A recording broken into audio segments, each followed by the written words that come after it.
zote. Haleluya. Kwa hiyo unaweza kujiuliza ni kitu gani kinatokea? Mara nyingi sana mimi huwa kila tatizo huwa nalihukumu rohoni. Awe ni mtu kafa na yuhukumu rohoni. Awe ni mtu kagongwa, huwa sisemi aligongwa kwa bahati mbaya, hapana. Awe ni mtu kafa ghafla, mara kadumbukia kwenye maji, haenda kuogelea alafu nashangaa na kutoka jumla. Ilikuwaje mpaka aondoke jumla siku hiyo? Mbona siku zingine anaogelea? Mbona siku zingine anaogelea na mpaka anatoka na narudi nyumbani? Mbona siku zingine anavua, anaenda kuvua samaki, anaenda mpaka huko kisiwani na anarudi, mbona hazami? Siku hiyo mbona amezama? Ilikuwa imepangwa. Kalenda ya uovu. Kwa kalenda ya uovu inapokuwa imeandaliwa, usipojua namna ya kushinda ile kalenda ya uovu, lazima itimie. Bwana Yesu asifiwe. Haleluya.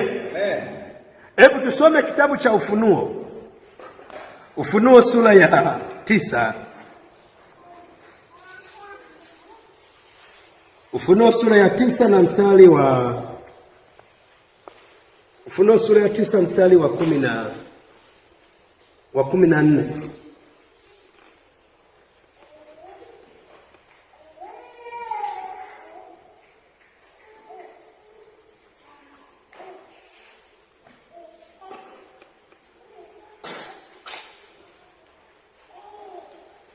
Yazia wa 13. Malaika wa 6 akapiga baragumu, nikasikia sauti moja iliyotoka katika zile pembe za madhabahu ya dhahabu iliyo mbele ya Mungu, ikimwambia yule malaika wa 6 aliyekuwa na baragumu, wafungue hao malaika 4 waliofungwa kwenye mto mkubwa sana. Wale malaika 4 wakafunguliwa, waliokuwa wamewekwa tayari kwa ile saa na siku na mwezi na mwaka. Hebu ule mstari wa 15 anasema hivi: wale malaika 4 wakafunguliwa, waliokuwa wamewekwa tayari kwa ile saa na siku na mwezi na mwaka. Unaona hii kalenda? Siku, saa, mwezi na mwaka. Unaona kabisa kwamba inapangwa. Jumatatu saa 5 itokee hivi. Kwa hiyo unaona inapangwa kabisa. Inapangwa siku, inapangwa saa, inapangwa mwezi, inapangwa na mwaka. Kwa hiyo usipoomba, wanaweza kupangia kwamba mwaka wako wa mwisho ni huu. Bwana Yesu asifiwe. Amen. Kama vile ambavyo wakati Yohana anajifungua ndio walikuwa wamepanga afe. Sasa wewe kwenye kalenda ya kichawi, kalenda ya uovu, wanakupangia bwana akienda kujifungua tuzuie. Kwa hiyo ni lazima kuwa mwombaji, ni lazima kuomba. Usipotengua kalenda ya uovu, usipotengua kalenda ya ubaya, imepangwa siku, imepangwa saa, imepangwa mwezi, imepangwa mwaka. Kwa kawaida wapo malaika wa aina mbili. Kuna malaika waovu na kuna malaika wa nuru. Kwa hiyo wale malaika waovu wanafanya kazi kutimiza uovu, na wale malaika wa nuru wanafanya kazi kutimiza jambo jema kwenye maisha ya mtu.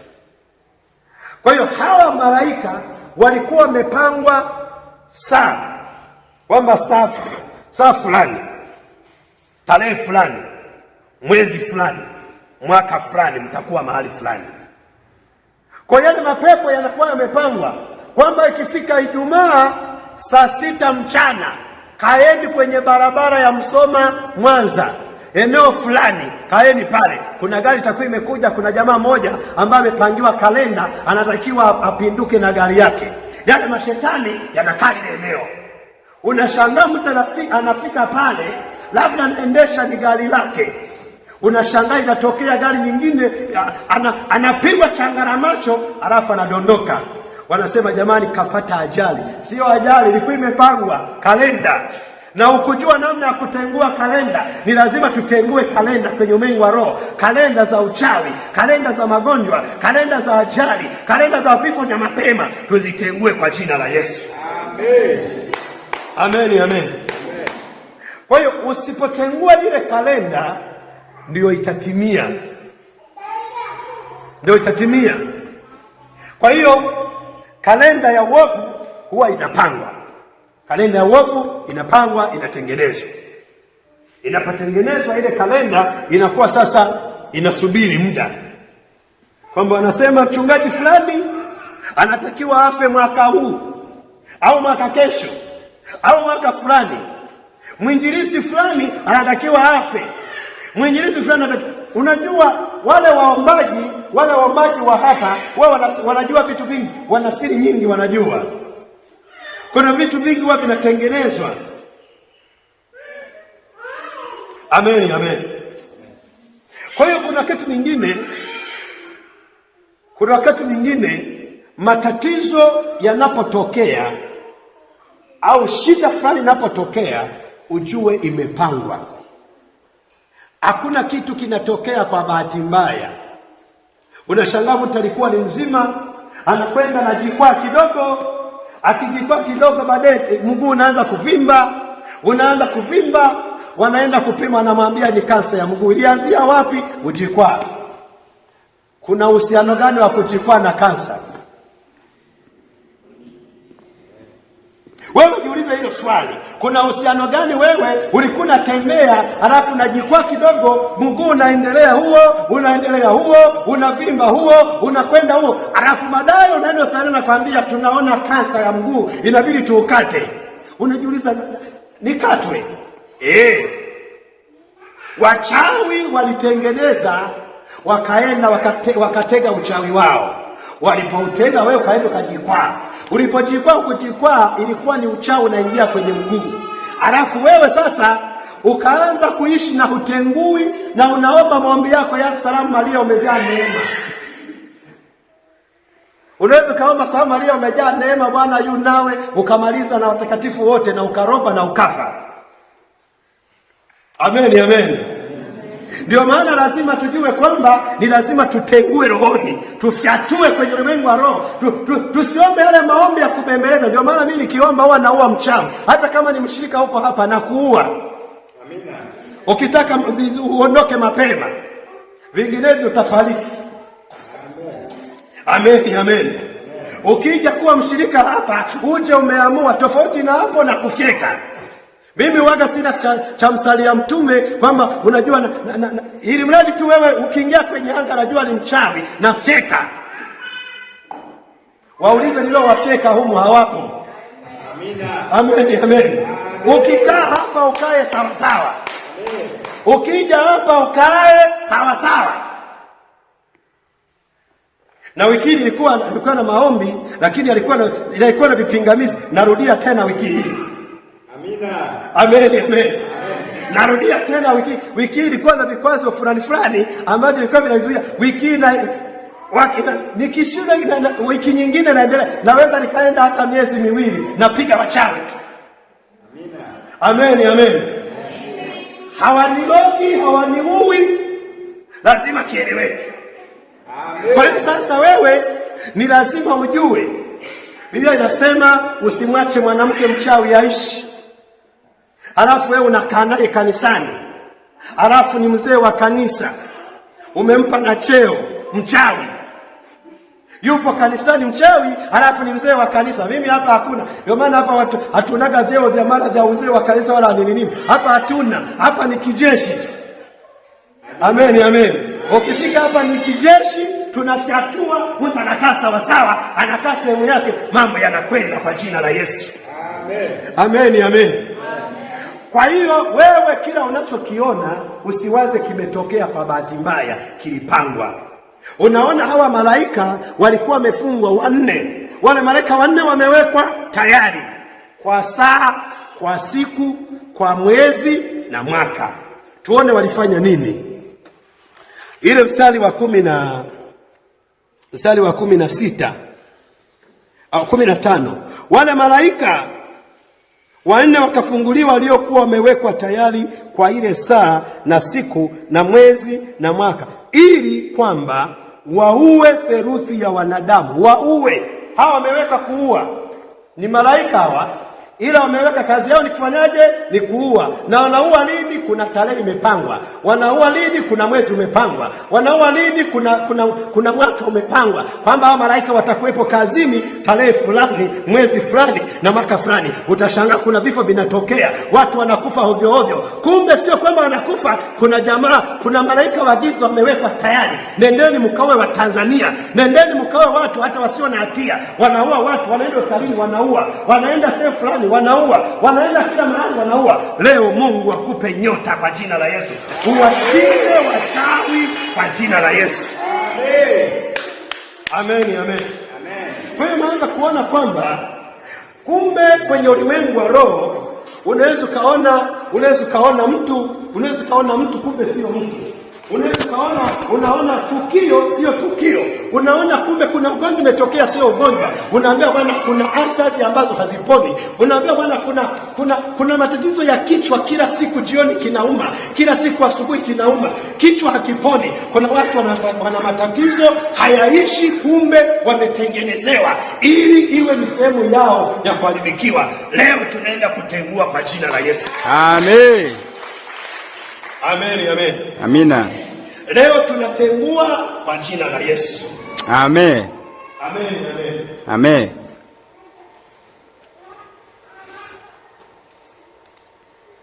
Kwa hiyo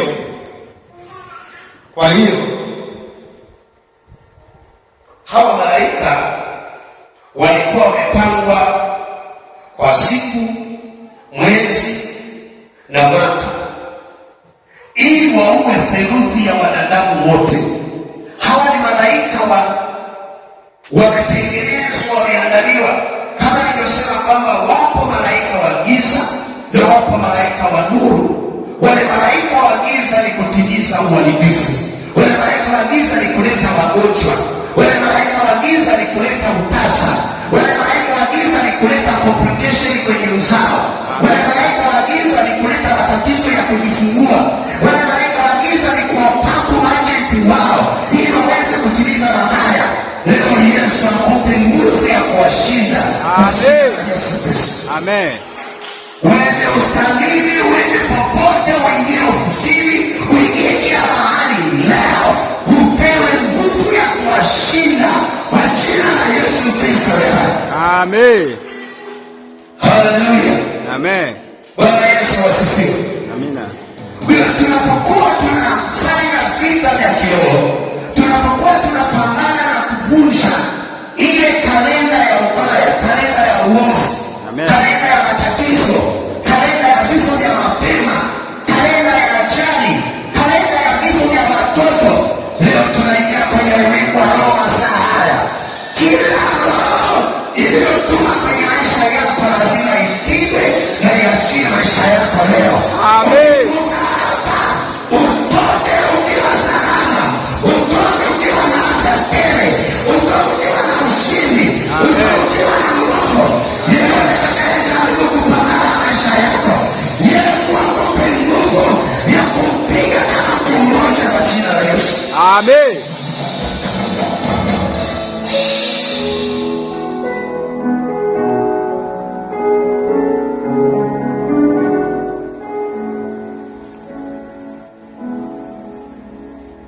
Kwa hiyo tunapokuwa tunashindana na kalenda ya uovu,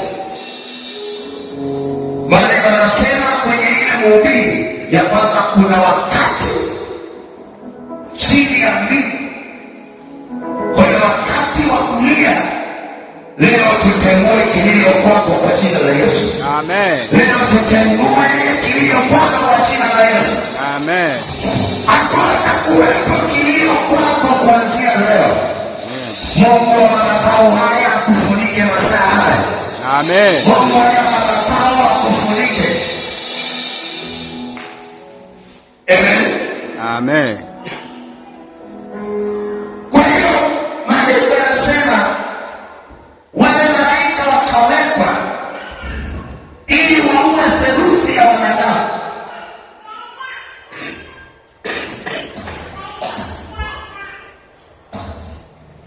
Waue theluthi ya wanadamu.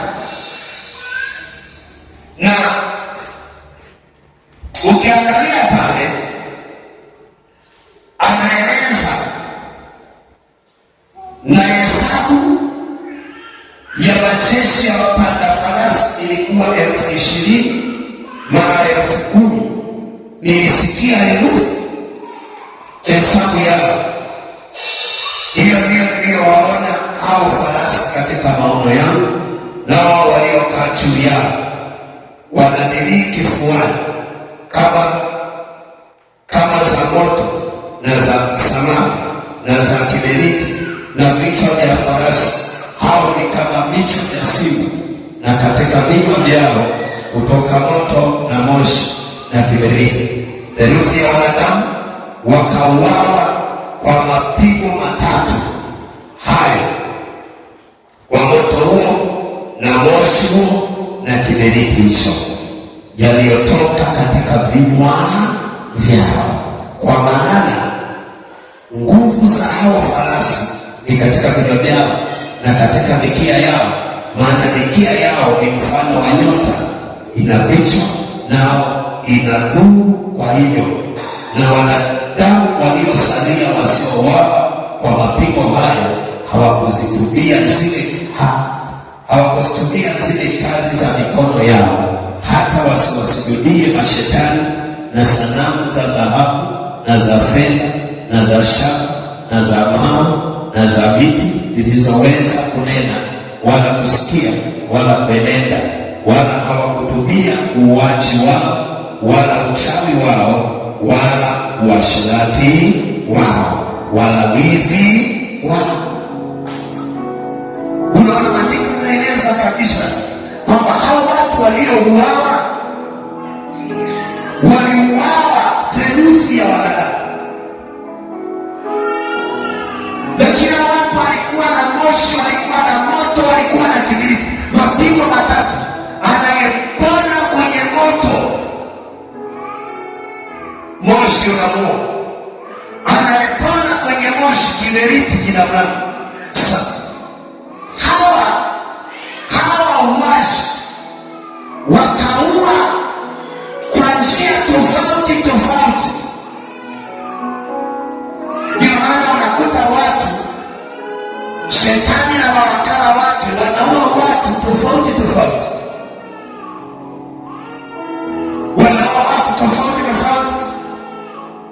Kwa hiyo watu wanakuwa wameshikiliwa katika ulimwengu wa roho. Uovu, ile kalenda ya mabaya inapofika tarehe na mwezi na mwaka iliyokusudiwa kutokea, inatokea. Wachawi wanaweza wakakaa, wanasema huyu mtu ni mjamzito, anabeba mimba.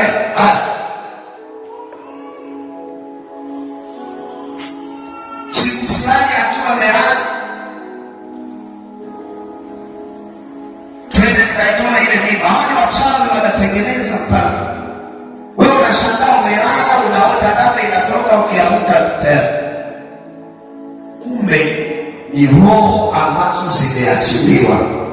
Leo kila ramani na kalenda ya ubaya iliyopangwa kwa ajili yako ikuachie kwa jina la Yesu.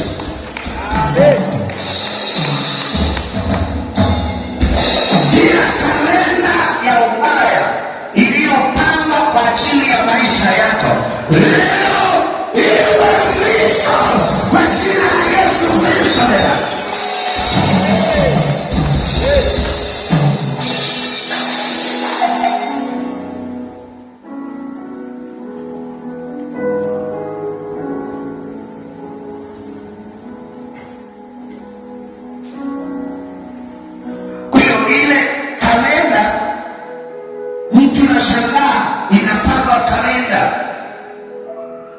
na watu waweza wakatengeneza kalenda. Sometimes ulimwengu wa giza wanatumia akili ili watu wasitambue.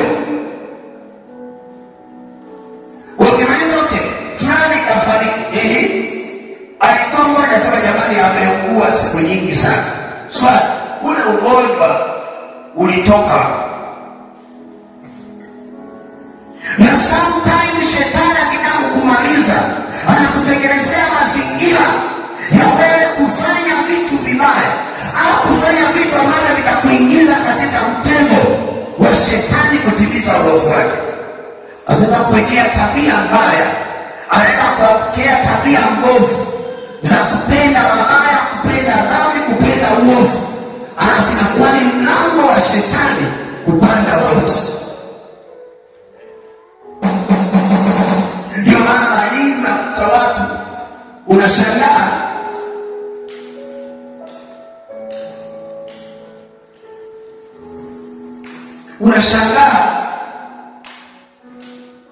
anatengenezewa tabia fulani.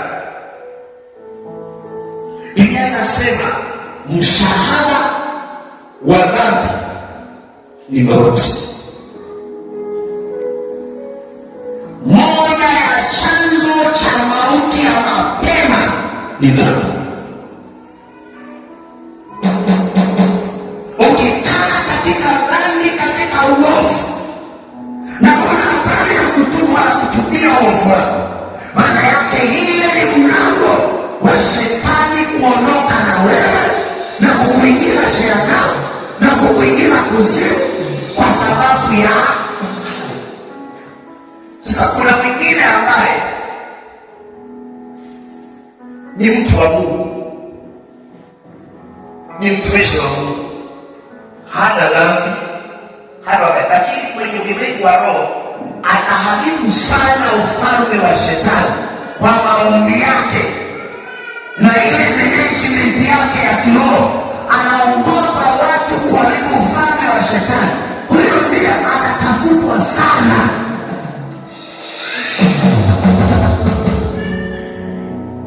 Kwa hiyo mtu anaongoza watu kuharibu ufalme wa shetani, huyo ndiye anatafutwa kwanza.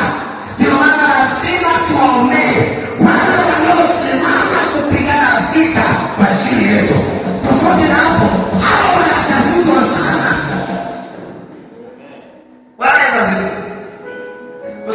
Mimi nilicheza kidogo kwa sababu kile ambacho nafanya ni kwa ajili ya uharibifu wa shetani. Kwa basi wai sioni kitanda kuwa ni bora kuliko kuomba. Ndio maana wakati wengine mwaka mrefu maisha nimehesabu siku za kulala kwenye kitanda. Amen. Kuna raha yangu nikae kwenye mkeka, nilale kwenye mkeka, nisinzie kwenye kiti, nikiamuka maombi yaendelee, kwa sababu dunia tulionayo usipende sana usingizi. Shetani yuko kazini. Sasa kuna watu wengine yani anafurahia baraka, akilala saa 2 saa 3 anaamka saa 12, kashachoka na kuchoka. Sasa sikuwa nimeingia maombi. Bwana Yesu asifiwe. Wewe unataka umechoka, wala umechoka, uko maombi, ungetoka pale ukiwa na ushindi tele, ungetoka pale umeshinda nguvu za giza, umetoka pale umeshinda magonjwa, ukitoka pale umeshinda mapepo, ukitoka pale magonjwa yamesarenda, ukitoka pale viapo vya kichawi vimevunjika, ukitoka pale kila kitu kimeharibiwa.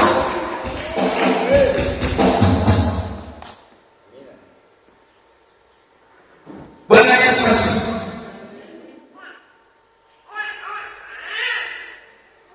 Kwa hiyo wewe vitu umeizima, sio biti hiyo, sio ya kukandamiza, hiyo ni biti ya kupigania. Bwana Yesu asifiwe. Wanapofanya mazoezi ya jongo, sio unakuja mara moja moja. Njoo katika kufanya mazoezi ya jongo, ujue namna ya kuoperate jongo. Asifiwe Yesu. Amen. Haleluya. Amen. Wakati mwingine lazima ujue kwamba ili upigane vita vya kiroho